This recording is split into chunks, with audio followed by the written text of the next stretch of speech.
Welcome to Nerd Alert, everyone. We have a fantastic group of stories for you this week, and I am also joined by two repeat favorite guests of Ivan Van Norman and Jenna Busch. Thank you so much for both coming. Absolutely. You two are very prolific in the nerd community, and I'm glad to have you here. Don't even laugh.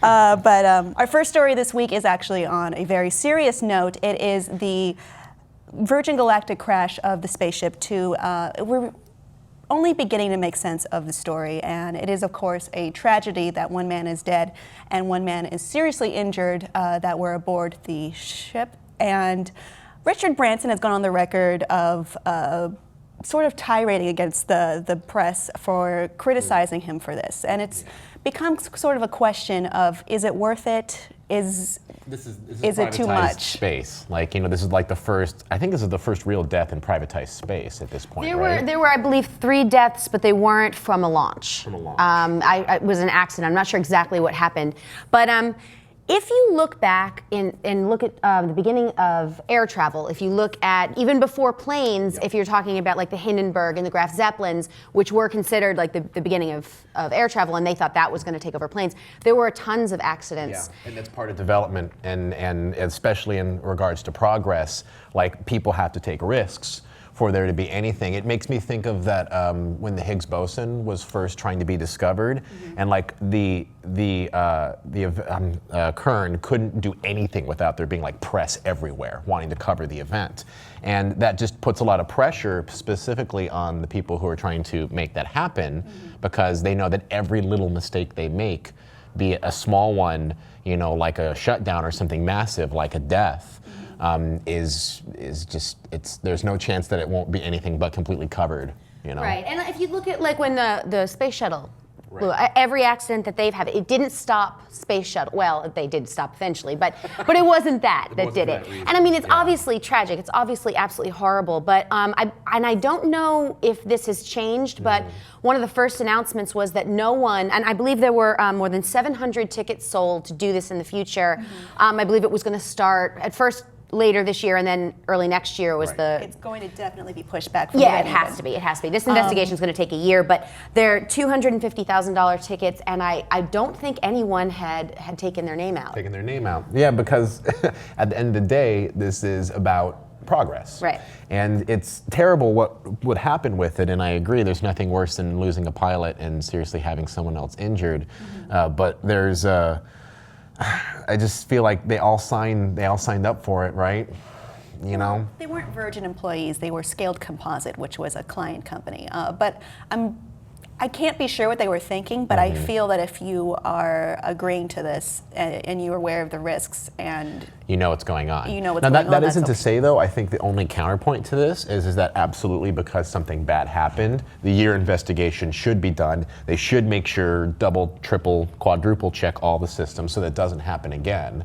It just is not, you can't like pull the stop on it.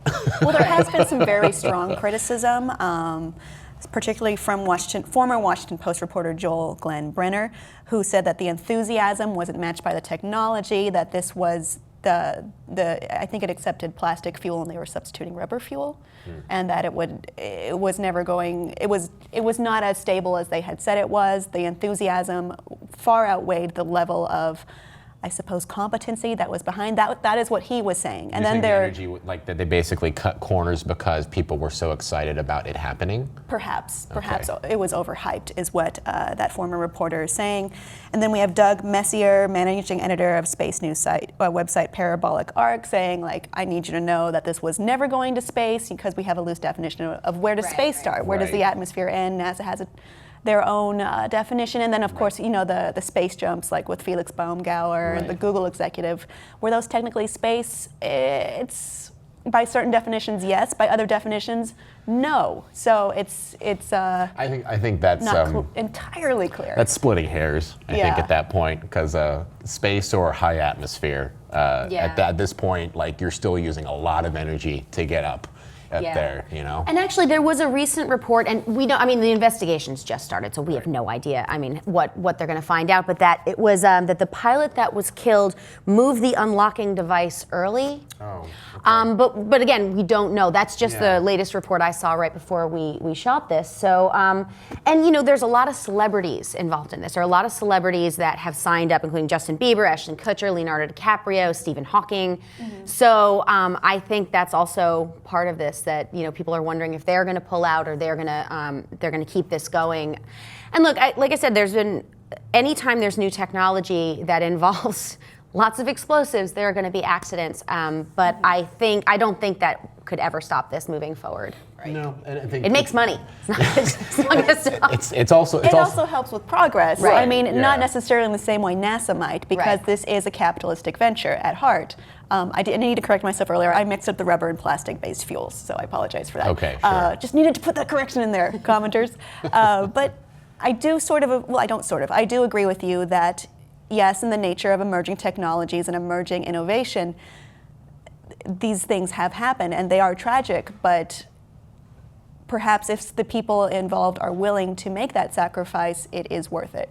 Well, from what I understand too, there are several astronauts who have already signed up. And there's a lottery for the 5-year one-way trip to Mars. You know, so there are people out there for the purpose of progress willing to put their life on the line and know what the consequences are. So, and even though this is corporate based, you know, you got it. And we can do it. Sure. Well, I want to know what you think, audience. Is it worth the risk? Is it worth the potential and probable death involved to further space tourism and space exploration? Let us know what you think of this below in the comments, and please be sure to subscribe.